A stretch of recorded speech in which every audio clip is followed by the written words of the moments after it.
Bienvenidas, bienvenidos nuevamente a este encuentro que nos invita nuestro Congreso. Ya hemos desarrollado algunos avances en todo este proceso de nuestro segundo coloquio de investigaciones y pues ahora, después de haber estado en el panel de las voces de la investigación en los pregrados de lenguas, y haber compartido con los distintos colegas, investigadores, investigadoras, sus resultados en relación a la parte de las diferentes mesas de investigación, llegamos a nuestra tercera conferencia del día de hoy. Esta conferencia se ha denominado de los aprendizajes invisibles a los recursos impalpables. Quien nos acompaña en el día de hoy es la profesora Daisy Velázquez. Me voy a permitir comentar algunos aspectos de su hoja de vida. La profesora Daisy Velázquez es comunicadora social y periodista en docencia y candidata al doctorado en Cultura y Educación en América Latina. Hace parte del grupo de investigación Educación, Pedagogía y Subjetividades, y los temas que aborda en su ámbito académico, en su ámbito, la comunicación, la educación, la convergencia entre la cultura mediática, virtual y digital, educación y sociedad en la información, y también está trabajando TIC. Ella está vinculada a la Facultad de Educación desde el año 2012, es editora de la revista Actualidades Pedagógicas y pues hace parte del equipo de docentes acá de la Facultad de Educación, acompañando especialmente los grupos en las licenciaturas virtuales, también en la licenciatura de Educación Religiosa y en la licenciatura de Español y Lenguas Extranjeras. Ha acompañado distintas cohortes de la maestría en docencia y también los espacios relacionados allí con educación, comunicación educativa, análisis de textos escolares y actualmente trabaja el seminario de didáctica de las disciplinas. Su conferencia, como lo hemos señalado, está denominado Voz de la Investigación, pregrados en lengua. Profesora Daisy, bien. Gracias, Espacio Tito. y a partir de las preguntas que nos formulen. Antes de darle la palabra, pues recordarles a nuestros participantes estar atentos para diligenciar la asistencia, sus datos allí, consagrarlos de la mejor manera. Y es muy importante también que nos colaboren con la evaluación de esta actividad específica que tendremos el día de hoy. Y por supuesto, desde ya pueden iniciar sus comentarios en relación con esta interesante conferencia que nos trae Daisy en el día de hoy. Bienvenida. Muchas gracias. Antes de empezar, quisiera, Jairo, yo escucho mal o escuché entrecortado al profetito. ¿Seré yo, maestro? No es la señal del profetito, en serio. Ok. Listo, Listo. muchas gracias. Sí, pero les escucho bien. Vamos a mirar. Gracias. Gracias, profe. Listo. Bueno, bienvenida, Bueno, Daisy. pues en función del tiempo y para ser juiciosos, gracias, Tito. En función del tiempo y para ser juiciosos con el tiempo, quisiera entonces empezar saludándolos, agradeciendo. Este es un ejercicio muy interesante para mí y espero que haya muchas preguntas. Ya es lugar común que en la sociedad se le exija a la educación respuestas que cada cambio de época, movimiento, momento, situación debe dar. Quisiera hoy proponer al contrario algunos retos a esa incierta nueva normalidad. Diría el doctor Carlos Valerio Echevarría que eso sería pedirle la realidad que dé respuestas sobre algo que no sabe cómo ni tiene por qué.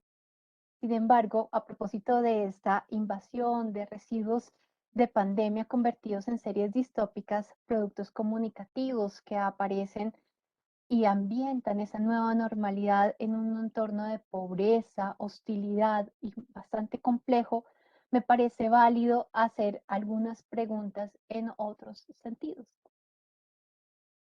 Así que para empezar, quiero agradecer a la universidad por este evento, a mi facultad por la posibilidad de plantear en este escenario algunos retos de la educación en contexto sobre los cuales hemos venido discutiendo en espacios académicos de los distintos programas que tengo el privilegio de acompañar. Sobre todo a mis estudiantes, que son maestros, discentes, mis agradecimientos por inspirar estos cuestionamientos, por interpelar, intranquilizar, dislocar los cómodos lugares en los que la educación nos va instalando muchas veces sin darnos cuenta. Especialmente a los asistentes de este evento, les agradezco sus preguntas y comentarios.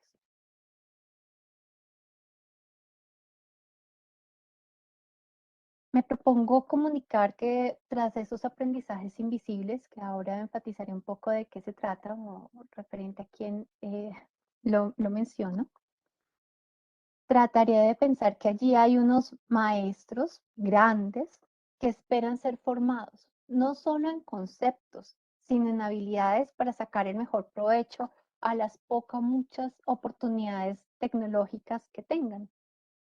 Dar un giro a la mirada no sobre la escuela, sino sobre la sociedad, que puede propiciar o no aprendizajes invisibles, aprovechando unos recursos impalpables, a los que también me referiré, con la consideración de un contexto cuya transformación es posible a pesar de las distopías que propone el metaverso. Dividiré esta presentación en 3 movimientos.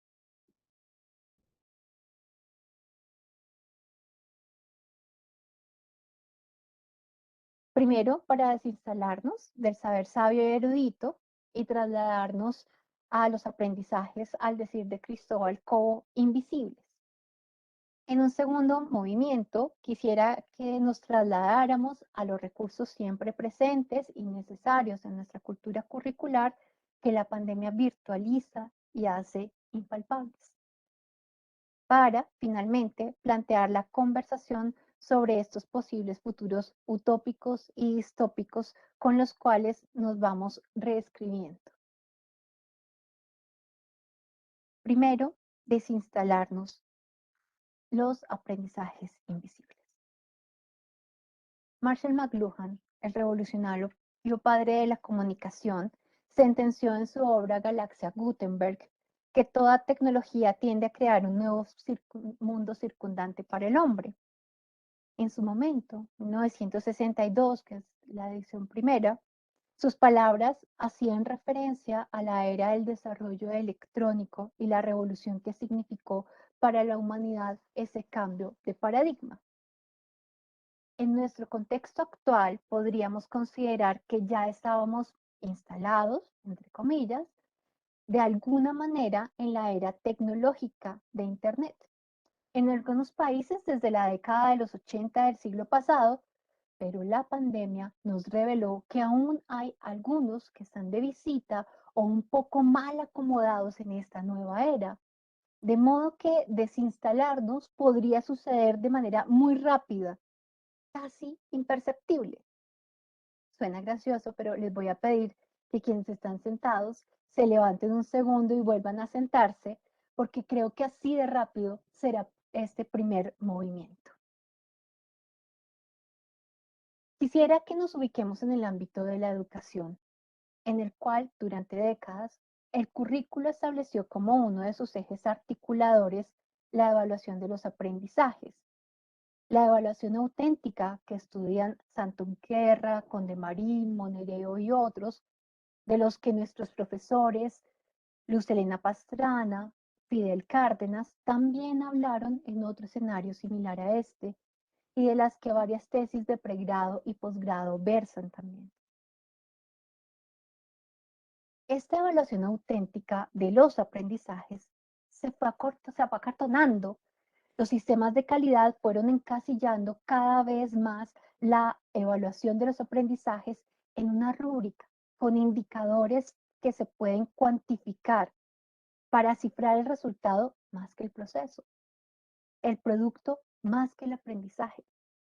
Por lo que los estudiantes en todos los niveles se vuelven expertos en resolver cuestionarios para cumplir con los estándares internacionales de los que seguimos dependiendo para obtener recursos en este círculo vicioso con la trinidad económica por la que endeudamos la soberanía para dar cuenta de una educación de calidad en nuestros países. Referencia a esto hizo ayer el maestro Emilio Tenti también en su ponencia. Es de suponer entonces que esa lógica de la calidad educativa se instaló para darnos un cierto resquemor a hacer evaluaciones en los entornos virtuales, porque los estudiantes se copian, se soplan, se comparten las respuestas. Temor que también vivimos los editores, los tutores, los directores, al constatar el mal de muchos que ahora sabemos no tiene límite de edad, ni rol político, ni rol social, que sufren de la copia, del plagio, de la apropiación de ideas de otros para cumplir con unos requisitos, para atender a la exigencia del cumplimiento que resalta el doctor Libardo Pérez cuando se refiere a ese falso compromiso para rellenar los estándares sin unos aprendizajes reales en su haber. Sentada esta base, consideremos pues que esta lógica evaluativa ha hecho que varios autores, entre ellos Cristóbal Cobo y John Moravec, hace una década, hayan propuesto que los aprendizajes invisibles, aquellos que la educación formal no puede cuantificar o cualificar, y de los que hoy podemos reconocer su absoluta presencia en medio de esta pandemia, sean quizá una de las más valiosas experiencias de este tiempo. Las postulaciones de estos autores las hemos constatado, como dirían nuestros padres y abuelos, con sudor y lágrimas. Nos costó a muchos entrar en esta dinámica. Tras los breves y permanentes cursos de herramientas tecnológicas que se intensificaron con la pandemia y con los cuales nos vimos inmersos en este mundo, desde el que hoy es común hablar de entornos virtuales, ambientes virtuales de aprendizaje, aulas gamificadas, aulas invertidas, con cierta naturalidad, aunque no sin algunas prevenciones. Vamos a adentrarnos en este primer movimiento. Al decir de Cobo, estos aprendizajes invisibles nos sirvieron para formarnos en el uso de Internet, la adaptación a la globalización y sobre todo, aunque no pareciera, también nos sirvió para adaptarnos a la incertidumbre. En medio de esta persistente pandemia lo constatamos, valiéndose de principios tales como el aprender para toda la vida, fomentar la creatividad, ser flexibles en el proceso, fundamentar y aprender haciendo, constatar la aplicabilidad de lo que aprendemos. Los autores cifran su texto en el aprendizaje ocurre mientras estamos haciendo otra cosa, lo cual corresponde a una ecología del aprendizaje y de oportunidades sociales que se sustentan en la observación, en el compartir boca a boca, en el ensayo-error, entre otras probabilidades. En este ecosistema de aprendizaje podrían establecerse relaciones entre los aprendizajes de contenidos que evidenciamos en el aula y los más abrumadores aprendizajes de esta época que conllevaron a nuestros estudiantes a ser hábiles en el desarrollo de las competencias digitales, con lo cual rápidamente desbordaron a sus profesores. Aprendieron de los entornos virtuales cómo sacar provecho para poder tener tiempo de socializar, compartir, producir contenidos y jugar. Trasladaron estrategias de los videojuegos al aula de clase Nos propusieron actividades, plataformas, roles de los que aún hoy quizá algunos seguimos aprendiendo. Y sus habilidades sociales también se modificaron. Varios de nuestros ausentes y callados estudiantes se abrieron ante la posibilidad de dar cuenta de lo que saben al ver la flexibilidad de sus docentes. De este modo, el avance en los aprendizajes de las habilidades blandas empezó a tener un lugar importante, pues toda la educación se ha tenido que transformar. Aunque aún nos faltan avances en la formación transdisciplinar y algunos asuntos transversales como la resolución pacífica de conflictos, insistamos en esto. Lograr ver que los aprendizajes son aplicables, tal como Cecilia Vixio nos lo propone, nos motiva a aprender más y mejor. Lo constatamos cuando entre pares resolvimos dudas durante los cursos virtuales. ¿Quién no llamó a un colega para preguntarle cómo hacer esto o aquello? Cuando nos compartimos estrategias, aplicaciones, consejos, ensayamos lo que consideramos funcionaba y nos equivocamos y volvimos a intentarlo. Esta época nos movió del lugar de la enseñanza a un aprendizaje colectivo que no se evidencia en las pruebas saber en las que probablemente nos rajemos.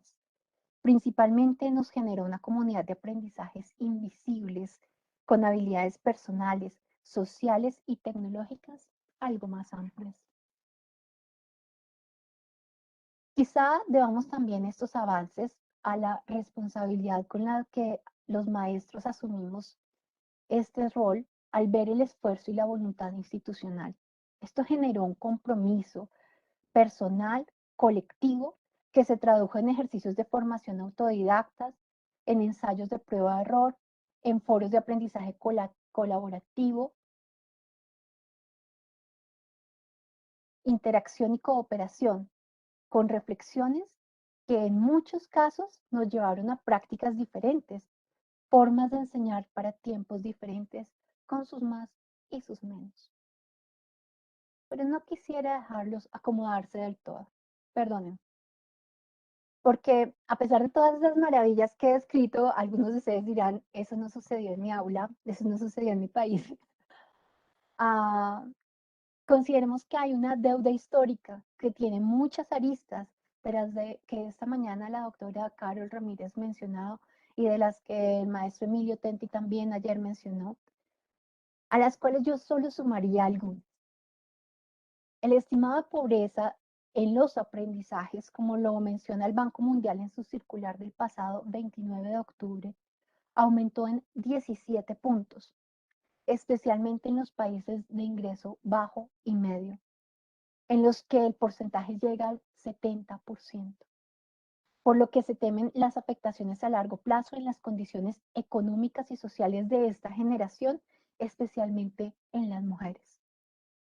Esta pobreza en los aprendizajes, que se conjuga con el cierre de las escuelas, por lo cual muchos niños no recibieron una alimentación mínima, nos alcanzan los niveles de educación superior si damos cuenta de ya las falencias que traíamos de no considerar la enseñanza centrada en lo evidente y palpable, de considerar la educación en la enseñanza centrada en lo evidente y palpable, pero no en el mundo de las ideas, en la forma como se produce el conocimiento. Y en eso, en vez de avanzar, evidentemente retrocedimos. Pues este modelo parece ser más transmisionista que los más tradicionales que se critican en todos los espacios, congresos y eventos educativos, en los seminarios de didáctica. Las clases sincrónicas se convirtieron en sesiones de espiritismo. Perdón que me pasé de las diapositivas. Las clases sincrónicas se convirtieron en sesiones de espiritismo. Suena gracioso, pero en la realidad educativa esto es espantoso, si me permiten la expresión. Nos sometimos a eventos donde un parlante encendido hablaba durante unos minutos u horas. Las actividades parecieran no lograr sus objetivos por cuestiones de comunicación al interior de los grupos, sobre todo cuando la participación se veía limitada por el acceso al uso y apropiación de un lado y del otro. A pesar de contar con estrategias alternas como WhatsApp, la sincronicidad se convirtió en la posibilidad de tratar de entretener a quienes están siendo multitarea casi sin querer. En otra arista están las sesiones asincrónicas y las grabaciones que muchos de los estudiantes tuvieron que, en momentos diferentes, escuchar y según sus posibilidades ver a solas, con baja expectativa de comprender los contenidos, a veces sin el interés de hacer algo diferente a tomar nota y cumplir con los requisitos de la plataforma o de las tareas para la siguiente sesión. En raras oportunidades se logró una construcción colectiva o un contacto más cercano con sus pares por las diferentes variables que rodean los contextos de nuestros estudiantes. Estas escasas y superficiales miradas al modelo transmisionista, a la pobreza de los aprendizajes, tiene que llamarnos la atención. Es quizá el modelo virtual, a distancia, asistido por tecnologías, híbrido, el modelo más pertinente en nuestros contextos, particularmente los de región.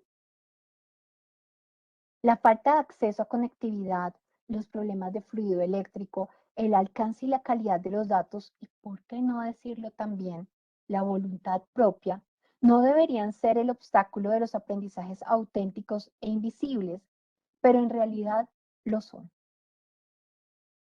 A la luz de esto último, permítanme exaltar a quienes decidieron continuar sus estudios con dedicación y compromiso, con responsabilidad, pues son en realidad los que más han aprovechado estos aprendizajes de los que habla Cobo. Aprendizajes individuales basados en el interés y la pasión con posibilidades de desarrollo real y concreto. También aprendizajes consolidados en la escucha del otro, en las habilidades necesarias para la subsistencia más profunda en la humanidad. Algo que venía siendo presencia algo tímida en distintos niveles y modalidades de formación, donde las formas de aprender se consolidan con el diálogo, el reconocimiento y la participación. Ahora, en esos no lugares, con las conversaciones a deshora, que permiten la reflexión sobre la experiencia, nos permiten pensar en el proceso.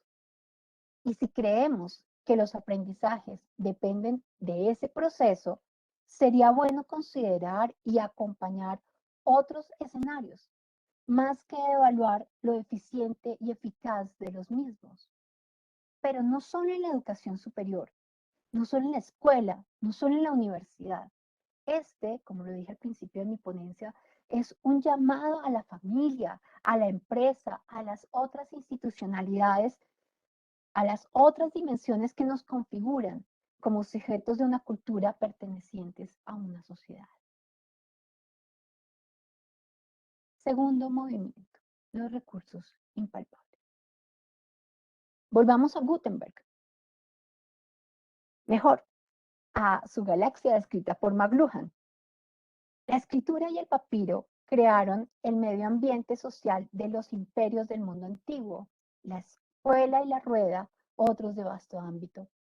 Los distintos medioambientes tecnológicos, subrayo eso, no meros receptáculos pasivos de las gentes, son por el contrario procesos activos que dan nueva forma tanto al hombre como a las tecnologías. En nuestros días, el súbito cambio de la tecnología mecánica a la rueda a la tecnología del circuito eléctrico representa una de las mayores conmociones de toda la historia. Cierro comillas. Quisiera desplazarlos, sé que es una palabra dura en nuestro contexto. Quisiera sacarlos de su cómodo lugar y acomodarlos o trasladarlos hacia la incertidumbre de terrenos desconocidos, en los que, como mencionó también McLuhan en su Galaxia Gutenberg, nos transforman las herramientas que formamos.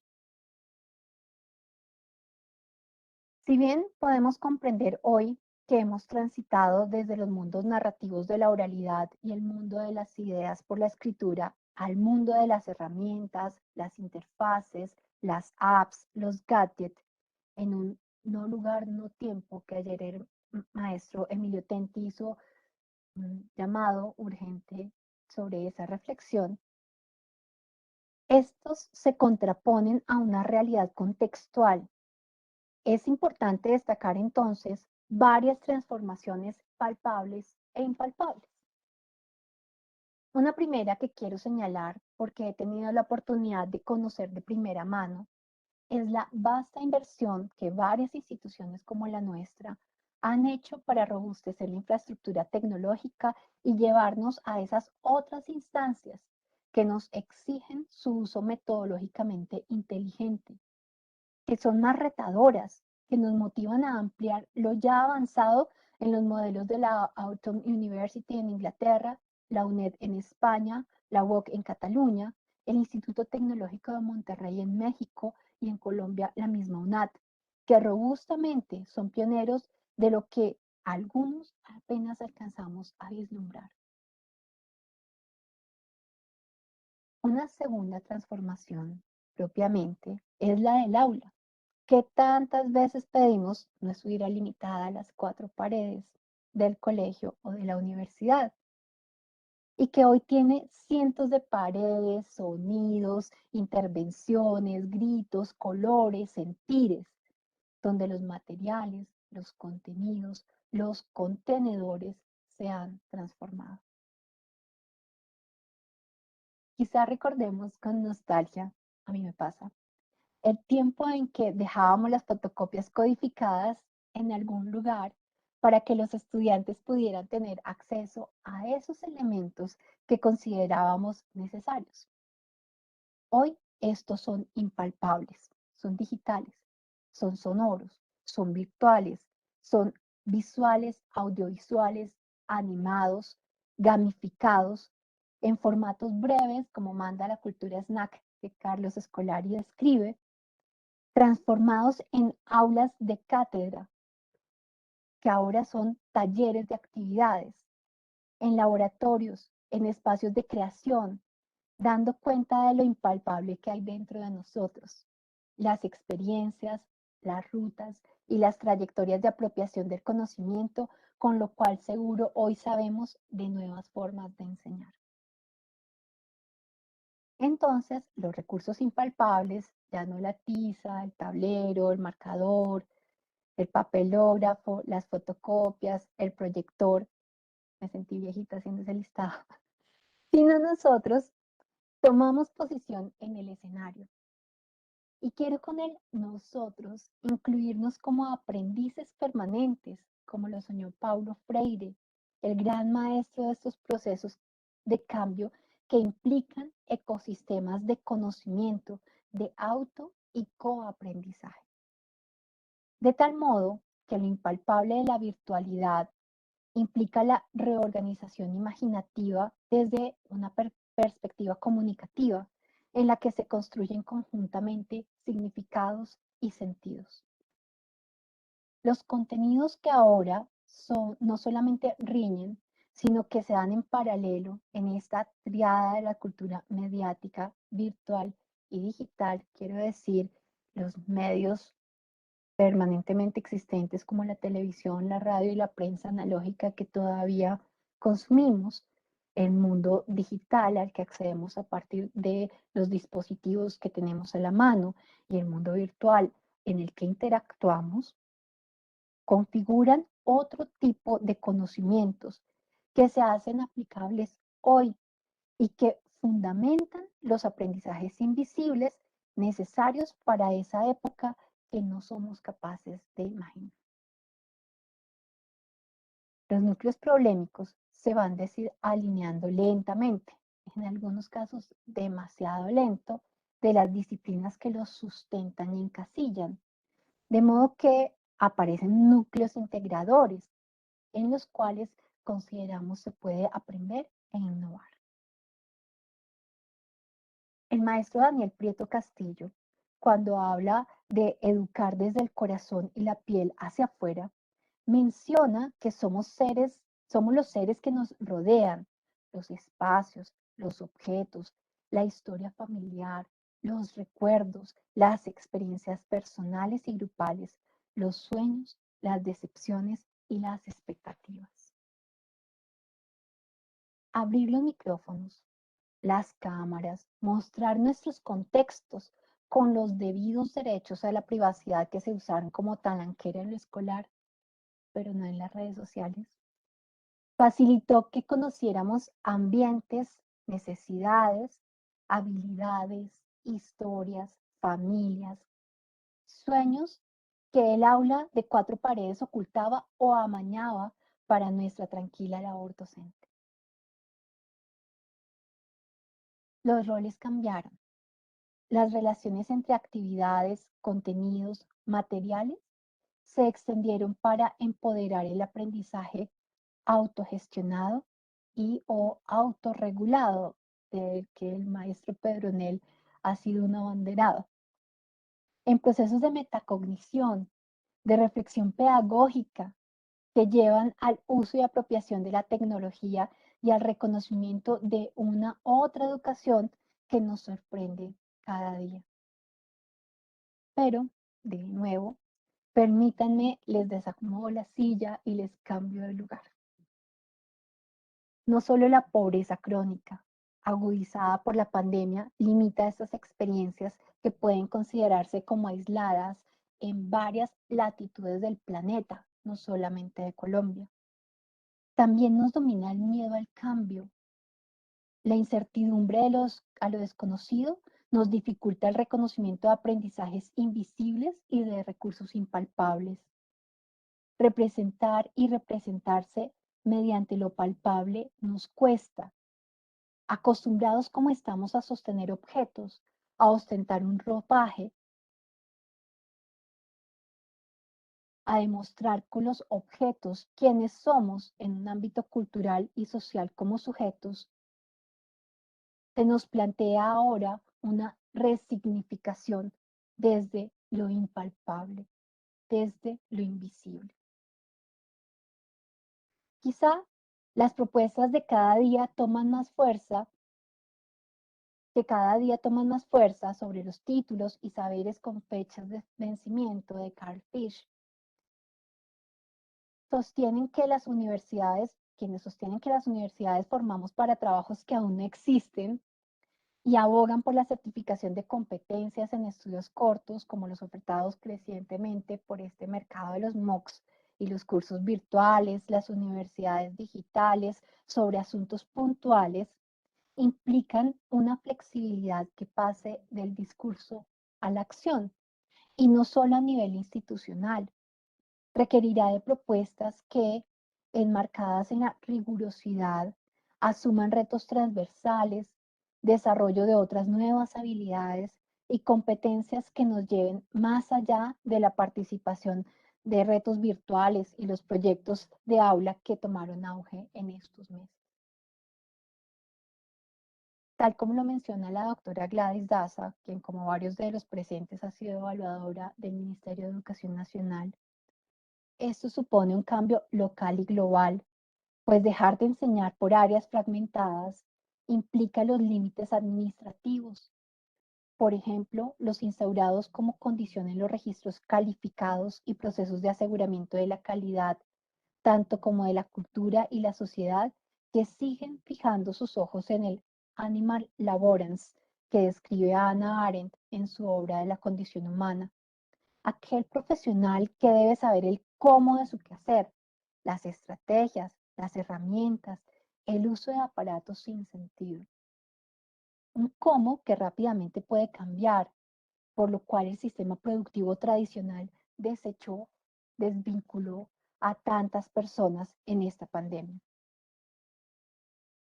Así que el reto desde la educación hacia la sociedad sería centrar la atención del mercado, la institucionalidad, la economía, la política en el Homo Faber, también descrito por Arendt, aquel que se forja con el sentido de lo que somos y hacemos, un ser capaz de percibir lo impalpable como parte de una matriz social que, al decir de Sandra Mazzoni, está configurada por nuestra historia, nuestras experiencias con los otros, los modos y las formas de comunicarnos, las redes de interacción, los espacios de intercambio, circulación de saberes, con los cuales determinar intereses y necesidades de los actores, de los momentos cambiantes, de los nuevos ecosistemas híbridos a los que asistimos.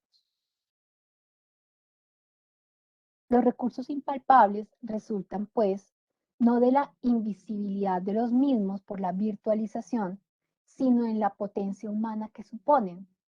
Estos procesos activos, a partir de la tecnología que hemos construido y nos debieran transformar en más humanos y no en meros instrumentos útiles de la objetualidad de moda.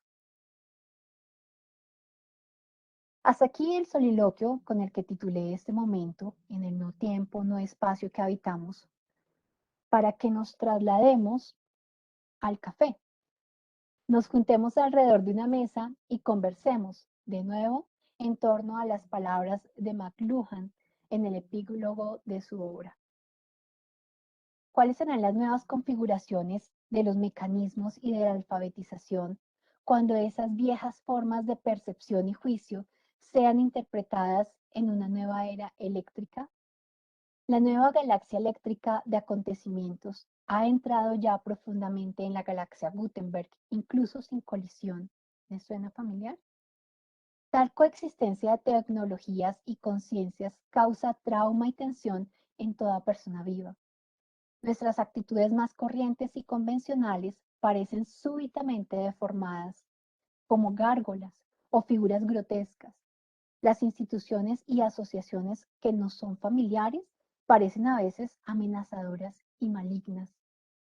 Esas múltiples transformaciones, que son consecuencia normal de introducir nuevos medios en cualquier sociedad, necesitan un estudio especial que será objeto de otro volumen sobre la comprensión de los medios en el mundo hoy.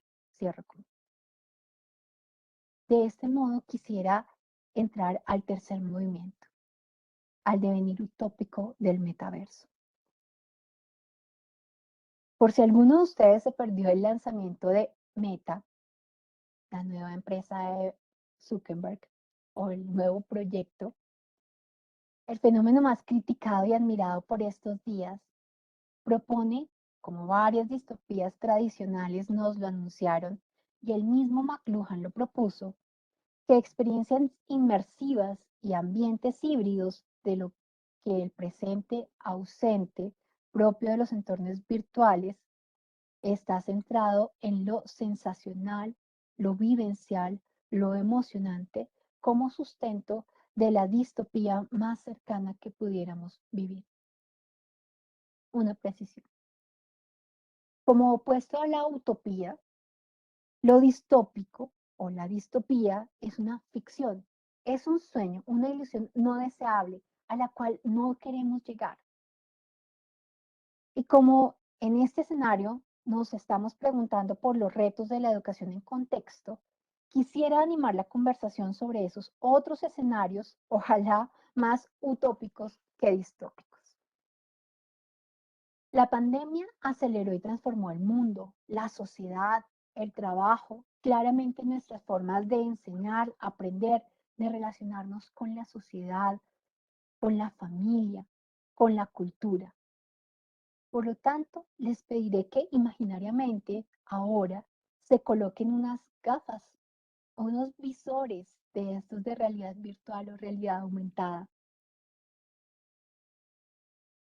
y que con ellos, imaginariamente, nos permitamos un traslado a un lugar alto, al que ustedes consideren que es plácido, donde ustedes puedan observar la ciudad, la llanura, el mar. Desde allí les voy a proponer un ejercicio de vuelo. Y si ya están todos listos, les pido que me permitan dar ese salto. Mientras descendemos unas palabras. Los procesos de enseñanza-aprendizaje estarán perdidos si se someten en función del cumplimiento, aún con base en la tecnología y no en relación con los seres que somos. Pregunto, ¿Cómo ven que esto sucede en sus entornos, en sus contextos? ¿Es una mirada desde la altura o desde la base? No miren hacia abajo, seguimos descendiendo. El quehacer pedagógico y didáctico en la realidad contextual del 70% de la población colombiana requiere más aprendizajes invisibles, pero también más recursos palpables. En el listado de necesidades que nos enviaron algunas escuelas del norte colombiano, nos piden dentro de la infraestructura ventiladores de piso y techo, sanitarios, lavamanos, tableros, puertas, instalaciones eléctricas, algunos recursos didácticos, el mapa de Colombia, el mapa del departamento, láminas que permitan la enseñanza de las materias básicas, diccionarios de inglés y español, colores, lápices, borradores, resmas, papelería y útiles.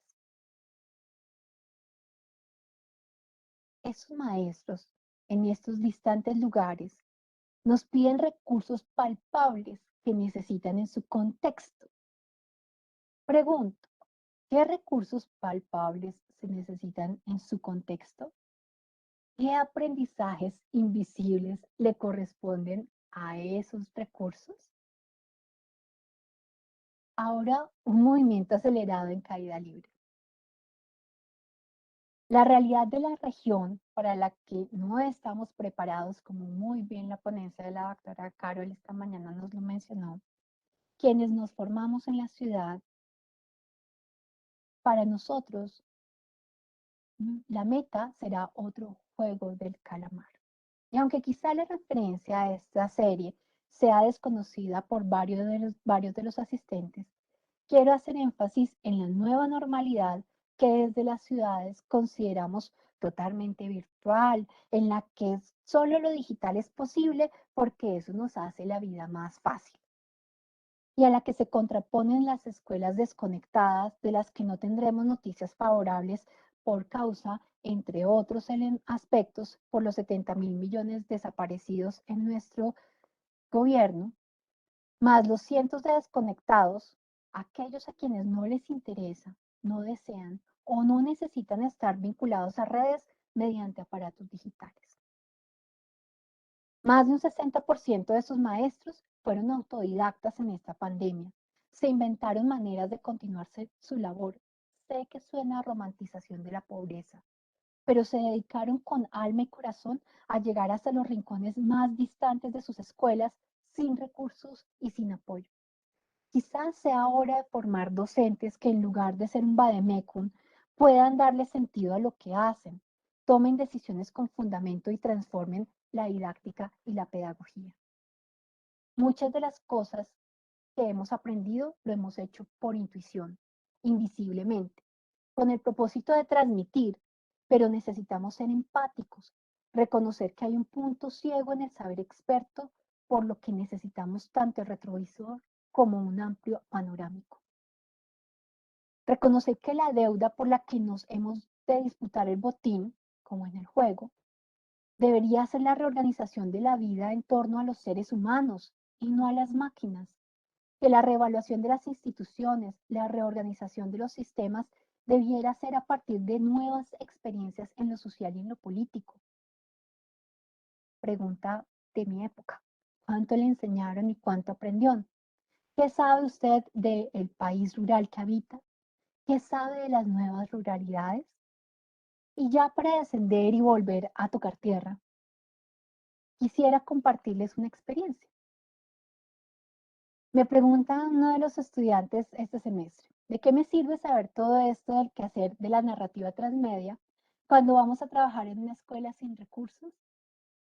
Y he de confesar que es una de las preguntas incómodas que siempre me hago. Durante estos años de estudiar el vínculo de la comunicación con la educación, de anteponer los procesos comunicativos a los tecnológicos, de repetir en muchos escenarios que hay que poner al ser humano sobre la tecnología, más me siento llamada a considerar que la escuela no está limitada a ese contexto que conocemos como el aquí y el ahora. La educación está vinculada, inmersa en una realidad social cambiante, de una dinámica que nosotros no logramos comprender. Va de nuevo la pregunta. ¿De qué sirve para usted diligencia ese espacio, llene ese espacio, tal conocimiento, si en su contexto no cuenta con tales recursos? Complete ese otro espacio. Veamos en el aterrizaje de este breve salto en el universo meta, lleno de sensaciones, miedos, riesgos, hecho con el artificio impalpable de la imaginación, cómo son de necesarios los aprendizajes invisibles que contextualizados se sustentan en el pensamiento crítico, activo, relacional y creativo. Saberes básicos que nos permitan actuar de manera autónoma y con responsabilidad planetaria en esta nueva era del metaverso. Escribió McLuhan que la prensa de los tipos móviles creó un nuevo mundo circundante, por completo inesperado, creó lo público. La tecnología del manuscrito no tuvo la intensidad o el poder de expansión necesario para crear un público de escala nacional.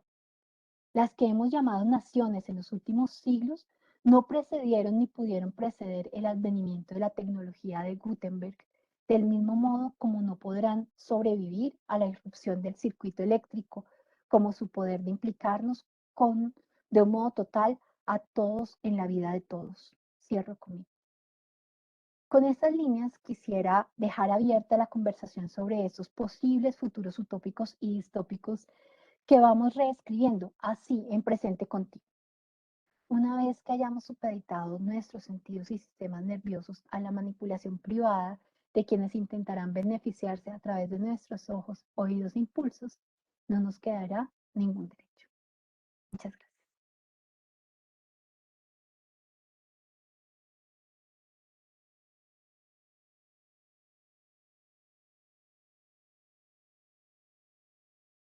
Muchísimas gracias, profesora Daisy, por esta conferencia tan interesante que nos coloca en un escenario de reflexión, pero también con una apuesta de ubicación territorial, de ubicación en nuestra realidad es muy importante.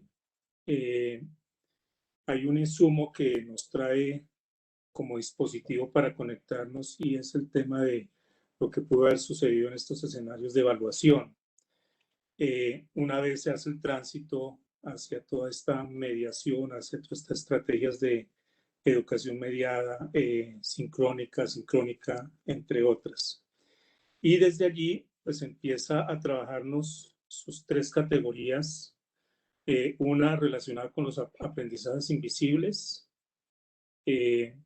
toda la reflexión que desde allí se suscitan, cómo se están generando unos aprendizajes que posiblemente no forman parte de los currículos tradicionales, que no forman parte, por supuesto, de las evaluaciones estandarizadas y demás que se hacen en los distintos escenarios educativos, y la importancia que ellos de alguna manera están teniendo en el ámbito de formación permanente que tienen los sujetos en general, le hacen estudiantes como los mismos maestros y todos los actores que estamos en este mundo. Y de allí, pues nos invita también a la reflexión sobre esos recursos impalpables, ¿no? Que tienen que ver también con esa interacción con las mediaciones tecnológicas, las transformaciones que de alguna manera se están dando y que están cambiando todo un escenario cultural en los procesos de enseñanza y, por supuesto, en los procesos de aprendizaje. Para cerrar con esa invitación que nos hace desde el devenir utópico, ¿cierto? A partir de esas posibles utopías y las distopías que también se están generando en esta nueva galaxia del conocimiento, como nos lo denomina la profesora Daisy. En este orden de ideas, se han suscitado distintas preguntas por parte de nuestros asistentes. Me voy a permitir transmitirles algunas de ellas pues, para generar esta invitación a la conversación que nos hace. E inicialmente parto de una interrogante que nos hace el profesor Yamid y nos pregunta sobre cómo los programas de pregrado y posgrado pueden dar cuenta al interior de sus procesos de profesionalización y formación académico-investigativa de estos nuevos ecosistemas, estos ecosistemas estéticos, comunicativos, caracterizados por sensibilidades novedosas, por saberes mosaicos, innovadores y empatías cognitivo-afectivas inéditas. Una pregunta muy llamativa que creo que recoge distintos escenarios del diálogo, del saber que nos imparte hoy Daisy en relación con su ponencia. Si quiere, Daisy, démosle paso a esta pregunta y luego vamos recogiendo las demás.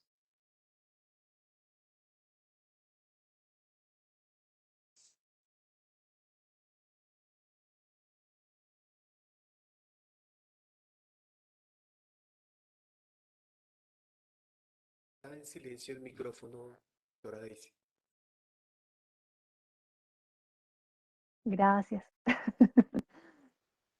Pensaba que es una pregunta que daría para una tesis doctoral, porque tiene unas categorías bastante gruesas que en este momento son sumamente interesantes, llamativas y dinámicas.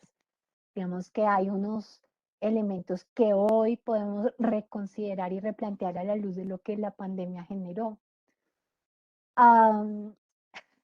Pero quizás yo me aproximaría un poquito a decir que lo que podríamos hacer desde los programas de pregrado y posgrado es abordar unas metodologías investigativas, llamémoslo así, utópicas.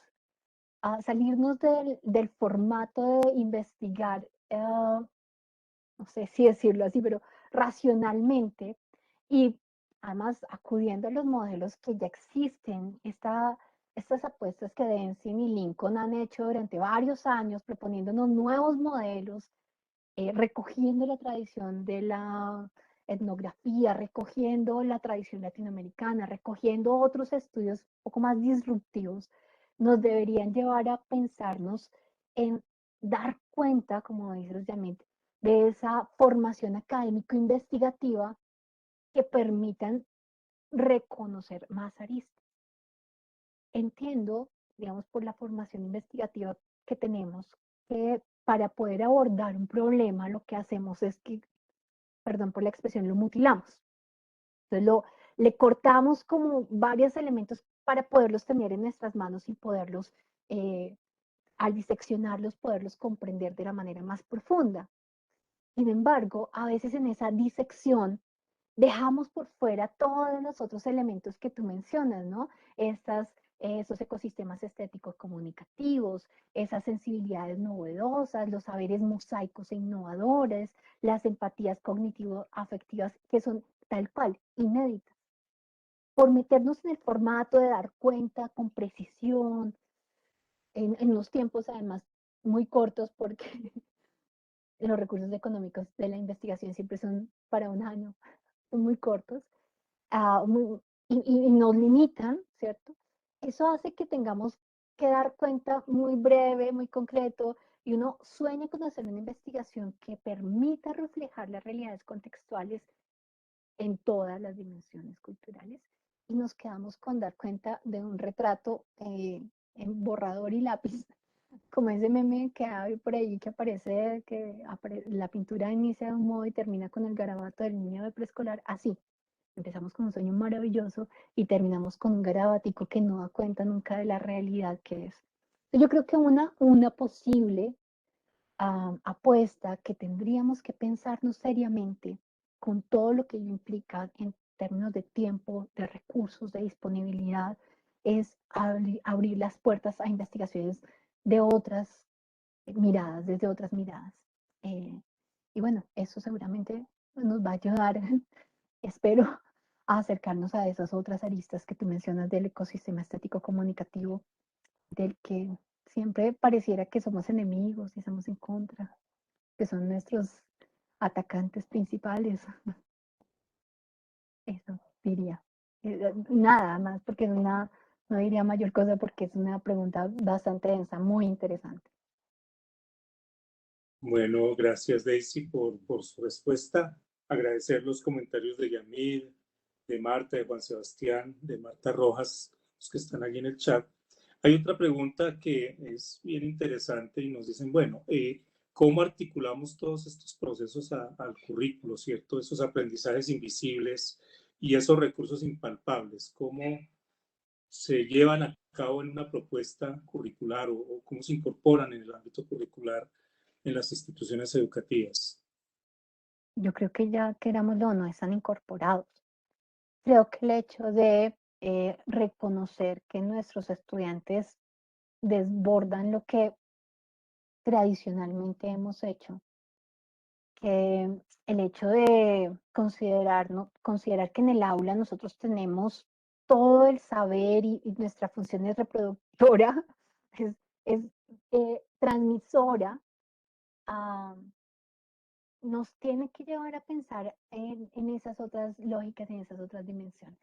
Hay tantas posibilidades, eh, muchas instituciones, es que creo que la cantidad de ejemplos que hemos vivido son maravillosas para decir, ya está pasando que lo que más valor tenga sea el hecho de que el maestro haya ido hasta el último rincón a abrazar a sus estudiantes. Y eso, que es un recurso humano maravilloso, que rescató estudiantes, intereses, posibilidades, conocimientos, es un recurso impalpable que ya está en el aula. Hay que reconocerlo, hay que darle su lugar. Esta mañana y también ayer, Emilio Tenti lo mencionaban, la profesionalización, el estatus del maestro al interior de la escuela, no como el repartidor de conocimiento, sino como el sujeto mediador tan relevante que logra que el conocimiento tenga forma, sea aplicable, tenga carne, tenga huesos, como lo dice Daniel Prieto, es lo que hace realmente que tengamos esa presencia ya.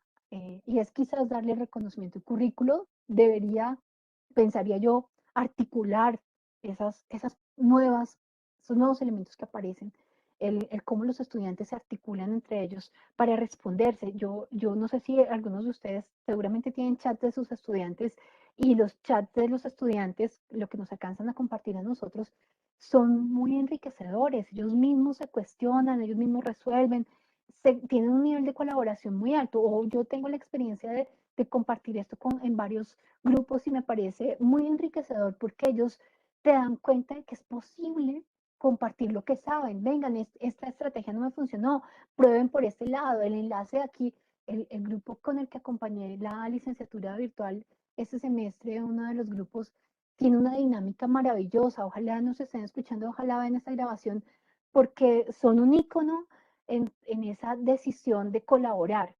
Yo no tengo el enlace, le comparto el enlace, aquí va la de presentación, aquí va el contacto, qué tenemos que hacer, cómo nos reunimos, y es una colaboración maravillosa. Se ha evidenciado, se palpa, a veces teníamos resquemor que ellos se comunicaran fuera del aula. Ahora creo que es necesario ampliarnos y darnos cuenta de que eso existe y que se puede articular a todo lo que curricularmente necesitamos. Eso diría. Gracias, Daisy. Bueno, aquí hay una afirmación muy llamativa que nos formula Pedro y voy a complementarla un poco con lo que plantea Juan Sebastián. Pedro dice que en algunos escenarios de tecnología educativa ya se habla de la desaparición del docente, encomillado la desaparición, ¿cierto? En el marco de esos devenires utópicos como el metaverso. Entonces él pregunta como cuál sería el rol del docente y su figura, como la conocemos, posiblemente está condenada a desaparecer. Y Juan Sebastián formula una pregunta, bueno, ¿y cuál sería la pedagogía para poner en práctica estos escenarios utópicos y distópicos en los cuales posiblemente nos encontramos, o mejor nos encontramos? Primero, a Pedro, hay un texto que yo uso mucho porque me gusta traerlo a colación. José Martínez de Toda, en su tesis doctoral, ya hace más de 30 años, decía que Platón ya se preocupaba por cómo la forma en la que compartíamos en la oralidad iba a cambiar la figura de quienes enseñaban. Y luego vino todo el boom del cine, y luego todo el boom de la prensa, y toda la invasión de la radio que Rocío Rueda describe en algunos de sus textos también. Pues llevaron siempre esa preocupación: vamos a desaparecer, la escuela va a desaparecer, el maestro va a desaparecer, Entonces les tengo malas noticias, no es que el maestro haya desaparecido, es que cambió su rol hace mucho tiempo, mucho, mucho tiempo. Quienes persistimos en la idea de dictar cátedra, no sé, rigurosa, en silencio, donde los demás escuchan, que ayer también lo mencionaban en alguna de las preguntas, acostumbramos al aula, en alguna de las experiencias de las mesas decían, acostumbramos a los estudiantes a estar callados y que el único que habla es el profesor. Eso cambió de manera significativa. Mientras tú estás acá, que ellos están allá apagados, están en los chats diciéndote, no tengo ni idea de lo que me está hablando, yo no le he entendido nada, por favor alguien que me explique, ahora más tarde le mando el ejercicio porque aprendizajes mucho más densos de lo que uno pudiera dar. Y insisto en esto porque en las dos ponencias que tenía la oportunidad de compartir, ambos dicen, tanto la doctora Carrer como el maestro Emilio Tenti refieren la relevancia del rol mediador del maestro. El maestro no va a desaparecer, el maestro tiene una dinámica muy valiosa, muy fuerte, que necesita, digamos, la escuela para subsistir, porque somos o tenemos una función social inmensa. Esta mañana lo refiero porque también hace parte de los estudios que hemos avanzado con esto de introducción de tecnologías en ruralidad. Nos hemos dado cuenta de cómo los eh, maestros rurales son sujetos sociales muy activos, de ellos dependen gran parte de la vida de las comunidades, son los que tejen la red social en muchos lugares. Entonces, no creo que desaparezcamos. Creo que la figura del transmisor de conocimientos desapareció hace mucho tiempo, pero sí creo que podemos hacer muchas cosas y ahí sí anuda la otra pregunta en términos de esta distopía en la que, más bien utopía, yo la verdad es que quisiera que el juego del calamar para mí es una alerta de decirnos hacia allá vamos a irnos, de verdad nuestra lógica capitalista nos va a llevar a ese punto en el que la vida no valga nada. Me preocupa, a mí personalmente me preocupa. Yo, seguramente algunos de ustedes la han podido por ahí escarbar y pueden decir un poco de lo que pasaría, ¿no? Y pues creo que ahí hay muchas consideraciones que hacer. Gracias, Daisy. Bueno, ya para ir cerrando este proceso, porque estamos un poco corridos de tiempo, hay un comentario de Isabel, pues en agradecimiento por todos estos saberes, conceptos que de alguna manera nos trae acá en su intervención, mucho más allá, como dice ella, el instrumental, mucho más reflexivos y pensando en esa reconfiguración de la relación educativa.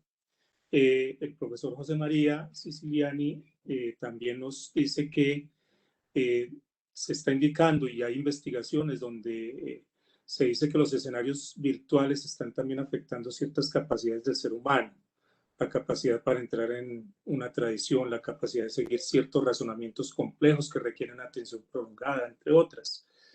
Y le gustaría saber qué piensa usted sobre ese escenario. Y cierro con una pregunta allí para cerrar este encuentro de saberes y tiene que ver un poco con el tema de la educación rural. Nos dice, bueno, ¿cómo hacer este proceso de educación rural? Nos lo dice Marta Isabel, en un país donde solamente tiene el 20% de la población rural acceso al Internet. En algunos seminarios de educación y tecnología, creo que mis estudiantes y los egresados lo han reconocido, lo han podido palpar.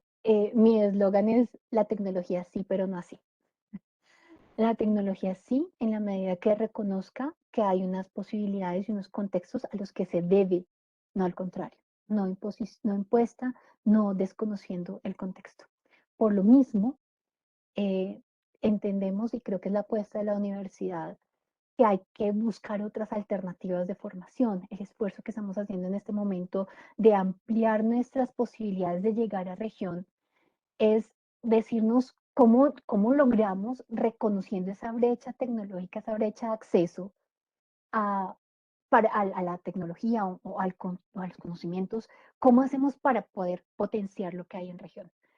Entonces, creo que es tener en cuenta que la tecnología tiene muchas posibilidades, que la necesitamos, pero también que esta debe estar supeditada a unos contextos. Es decir, la tecnología impuesta, acrítica, obligada, no va a servir de nada.